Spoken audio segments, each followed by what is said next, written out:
Keterangan saksi berbeda dengan BAP penyidik, verifikasi SPK tak pernah dilakukan. Jakarta, persidangan lanjutan perkara dugaan tindak pidana korupsi terkait pencairan fasilitas kredit perbankan di Pengadilan Tindak Pidana Korupsi, Tipikor. Jakarta Pusat, Kamis, tanggal 25 Juni tahun 2026, mengungkap sejumlah fakta yang menjadi sorotan. Selain munculnya perbedaan keterangan saksi dengan berita acara pemeriksaan, BAP, penyidik Kejaksaan Negeri Jakarta Pusat, persidangan juga mengungkap bahwa dokumen surat perintah kerja, SPK, yang menjadi dasar pemberian fasilitas kredit tidak pernah diverifikasi langsung kepada instansi penerbitnya.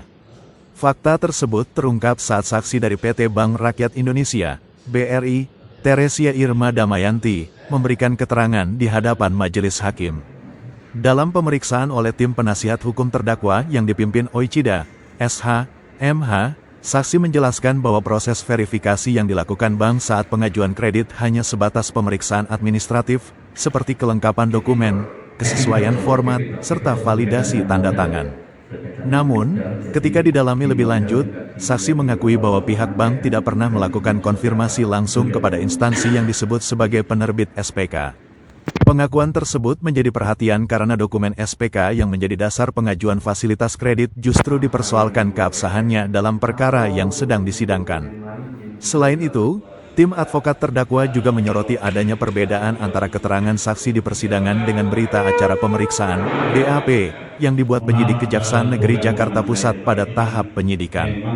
Persidangan juga mengungkap bahwa tidak dilakukan pengecekan langsung terhadap keberadaan proyek yang menjadi dasar permohonan pembiayaan. Fakta tersebut kemudian didalami untuk menguji sejauh mana penerapan prinsip kehati-hatian, prudential banking, dalam proses pemberian kredit.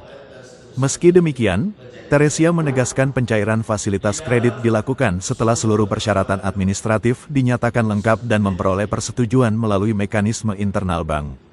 Ia juga membantah adanya unsur persekongkolan dalam proses pemberian fasilitas kredit tersebut.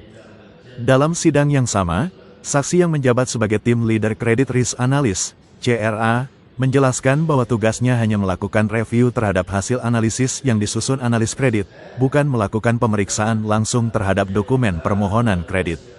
Menurut saksi, hasil review tersebut menjadi bagian dari Credit Risk Analysis Report, CRAR, yang selanjutnya dipresentasikan kepada Komite Kredit sebagai dasar pengambilan keputusan. Usai persidangan, Ketua Tim Advokat Terdakwa, Oichida, SH, MH, menilai fakta yang terungkap menunjukkan pentingnya menguji mekanisme verifikasi dokumen yang menjadi dasar pencairan fasilitas kredit. Hari ini terungkap di persidangan bahwa dokumen yang menjadi dasar pemberian fasilitas kredit ternyata tidak pernah diverifikasi langsung kepada pihak yang disebut sebagai penerbitnya.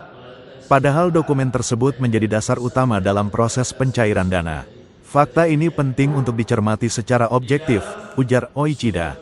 Menurutnya, adanya perbedaan keterangan saksi dengan BAP penyidik, ditambah terungkapnya fakta bahwa tidak pernah dilakukan verifikasi langsung terhadap SPK, merupakan bagian penting yang harus diuji dalam proses pembuktian di persidangan.